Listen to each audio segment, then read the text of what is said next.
ദൈവത്തിന്റെ അതിപരിശുദ്ധമായ നാമം വാഴ്ത്തപ്പെടുമാറാകട്ടെ. വീണ്ടും വരുന്ന നസ്രനായ യേശുവിന്റെ നാമത്തിലുള്ള പ്രഭാത വന്ദനത്തെ ഇന്ന് പകലിലും എൻ്റെ പ്രിയ അഭിഷിക്തന്മാരോടും സഹോദരങ്ങളോടും കൂടപ്പിറപ്പുകളോടും സുഹൃത്തുക്കളോടും അറിയിക്കുന്നു. നിങ്ങൾ എല്ലാവരും ആയിരിക്കുന്ന ഇടങ്ങളിലൊക്കെ ദൈവകൃപയോടും ദൈവിക സമാധാനത്തോടും സന്തോഷത്തോടും കൂടി ആയിരിക്കുന്നുവെന്ന് ഞാൻ ദൈവത്തിൽ വിശ്വസിക്കുന്നു. നിങ്ങളുടെ സമസ്ത മേഖലകളെയും സർവശക്തനായ ദൈവം ഇന്ന് പകലിലും അനുഗ്രഹിച്ച് വർദ്ധിപ്പിക്കുന്നതോടൊപ്പം തന്നെ ക്രിസ്തുവിന്റെ വചനം സകല ഐശ്വര്യത്തോടും നിങ്ങളിലും എന്നിലും നിറയട്ടെ എന്ന് ആത്മാർത്ഥമായി പ്രാർത്ഥിച്ചുകൊണ്ട് ഈ ദിവസങ്ങൾ തുടർമാനമായി നാം ശ്രവിക്കുന്ന ഒരു സന്ദേശമാണ് പ്രാർത്ഥനയെക്കുറിച്ച്.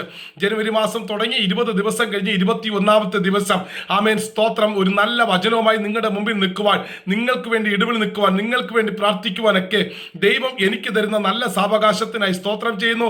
എൻ്റെ പ്രിയ കൂടപ്പിറപ്പുകളെ, സുഹൃത്തുക്കളെ, സഹോദരങ്ങളെ, അഭിഷിക്തന്മാരെ, നിങ്ങൾ എല്ലാവരും സന്തോഷത്തോടു കൂടി ആയിരിക്കുന്നു. എന്നെയും എൻ്റെ മിഷൻ ഫീൽഡിനെയൊക്കെ ഓർത്ത് പ്രാർത്ഥിക്കുവിൻ. ഇന്ന് ഞാൻ ഇവിടെ നിന്ന് യാത്ര തിരിക്കുകയാണ്. ഇനിയുള്ള ദിവസങ്ങൾ വയലേലകളിൽ ആമേൻ നമ്മുടെ സഹോദരങ്ങളുമായിട്ട് ചേർന്ന് കുറച്ചു കാലം ചെലവിടുവാനായിട്ട് മിഷൻ യാത്രയായിട്ട് ഞാൻ ഇന്ന് പകലിൽ ഇവിടെ നിന്ന് കടന്നു പോകുകയാണ്. നിങ്ങൾ എനിക്ക് വേണ്ടി പ്രാർത്ഥിക്കുമല്ലോ എന്ന് ഞാൻ ആത്മാർത്ഥമായി വിശ്വസിച്ചുകൊണ്ട് എല്ലാ ദിവസവും ധ്യാനിക്കുന്ന പോലെ തിരുവചനത്തിലേക്ക് നമുക്ക് നേരിട്ട് പ്രവേശിക്കാം. പ്രാർത്ഥനയില്ലാത്ത ജീവിതം അത് വട്ടപൂജ്യമാണ്. പ്രാർത്ഥനയില്ലാത്ത ജീവിതം അതൊരു ക്രിസ്ത്യാനിത്വത്തിനുള്ള യോഗ്യതയല്ല. പ്രാർത്ഥനയും വചന ധ്യാനവും ദൈവവുമായിട്ട് ചേർന്ന് നടക്കുന്നതാണ് ഒരു ക്രിസ്തീയ ജീവിതത്തിന്റെ ക്വാളിറ്റി. ആ ക്വാളിറ്റിയിലേക്ക് ഇന്ന് പകലിലും പരിശുദ്ധാത്മാവ് എന്നെയും നിങ്ങളെയും കൊണ്ടുവരട്ടെ എന്ന് ആത്മാർത്ഥമായി പ്രാർത്ഥിച്ചുകൊണ്ട് ലൂക്കോസിന്റെ സുവിശേഷം 6-ാം അധ്യായം 45-ാം വാക്യം, ഹൃദയം നിറഞ്ഞു കവിയുന്നതല്ലോ വായ് പ്രസ്താവിക്കുന്നത്. ഹൃദയത്തിൽ നിറഞ്ഞു കവിയുന്നതാണ് വായ് പ്രസ്താവിക്കുന്നത്. അപ്പൊ ഹൃദയത്തിനകത്തു നിന്നും പുറത്തു വരുന്നതാണ് യഥാർത്ഥ പ്രാർത്ഥന. എൻ്റെ ഹൃദയത്തിനകത്തുള്ള ആ ദൈവിക ചിന്ത പുറത്തു വരുമ്പോൾ അത് ദൈവിക അത്ഭുതങ്ങളായി പുറത്തു വരും. എൻ്റെ നിക്ഷേപമുള്ളിടത്ത് എൻ്റെ ഹൃദയവും ഇരിക്കും. അവൻ ഒരു ജഡമനുഷ്യന്റെ നിക്ഷേപം ബാങ്കിലാണെങ്കിൽ അവന്റെ ഹൃദയം ബാങ്കിലായിരിക്കും ഇരിക്കുന്നത്. പക്ഷെ ഒരു ആത്മീയന്റെ ഹൃദയം എപ്പോഴും ദൈവവുമായി ചേർന്നിരിക്കുന്നതാണ്.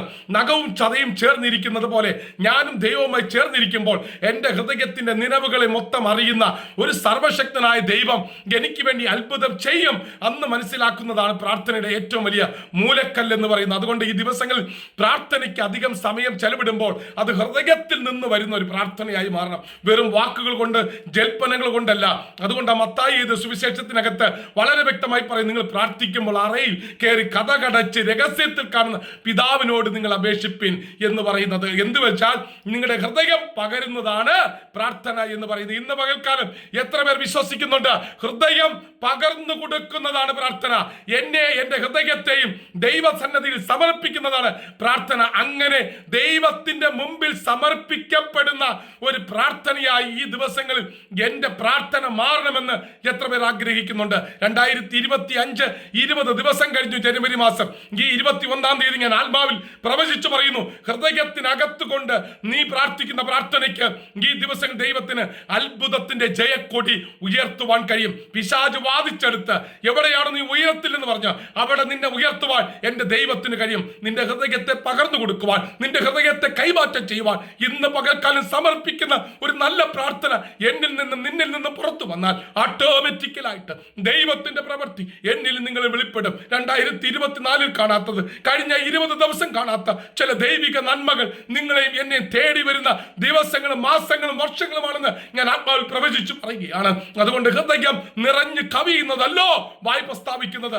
അതുകൊണ്ട് ഹൃദയത്തിൽ നിനക്ക് തോന്നുന്നത് നീ ദൈവത്തോട് വിളിച്ചു പറ. രഹസ്യത്തിൽ കാണുന്ന നീ ദൈവത്തോട് വിളിച്ചു പറ. അത്ഭുതമായ ചില പ്രവൃത്തികൾ നിങ്ങളുടെ ജീവിതത്തിൽ കാണുവാൻ കഴിയും. അതുകൊണ്ട് ഹൃദയത്തിൽ നിന്ന് പുറത്തു വരുന്ന ഒരു നല്ല പ്രാർത്ഥന നിങ്ങൾക്കുണ്ടാകട്ടെ ആത്മാർത്ഥമായി പ്രാർത്ഥിച്ചുകൊണ്ട് ഒരു നിമിഷം കണ്ണുകൾ അടയ്ക്കാം. പരിശുദ്ധ പിതാവേ, സ്വർഗീയ നല്ല കർത്താവേ, ഈ ജനത്തെ അനുഗ്രഹിച്ച് പ്രാർത്ഥിക്കുന്നു. വെറും വാക്കുകൾ കൊണ്ടുള്ള പ്രാർത്ഥനയല്ല, ഹൃദയത്തിനകത്തു നിന്ന് വരുന്ന ഒരു പ്രാർത്ഥന എൻ്റെ സഹോദരങ്ങളുടെ മേൽ ഇട്ട് കൊടുക്കേണ്ടതിനായി സ്തോത്രം. അതിനായിട്ട് അവരെ അനുഗ്രഹിച്ച് ബ്ലസ് ചെയ്ത് പ്രാർത്ഥിക്കുന്നു യേശുവിൻ നാമത്തിൽ തന്നെ. ആമേൻ, ആമേൻ, ആമേൻ. May God bless you. Jesus loves U.